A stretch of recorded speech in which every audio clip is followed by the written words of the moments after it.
There we go. Okay. Well, I'd like to point out something we found here. There is dead deer. This is due to bad fencing, is I would call it.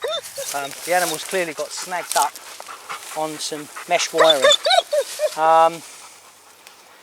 My message to all farmers is that do away with this barbed wire fencing, which is not safe for animals, and maybe straight wire fencing where the animal of this nature could get through and not be snagged up and have a horrific death the way this poor animal has had here.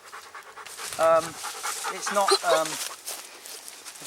it's not a nice thing for people to see either, and really it must be an horrific way for an animal to die. So anyway, I'd like to just bring that message across to everybody, landowners, farmers, etc. That in the 21st century, perhaps it's a good idea if we just put straight wiring along here. It keeps the boundary there.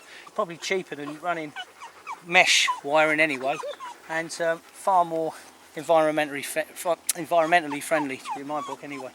So that's it really. Okay, end of speech. Thank you.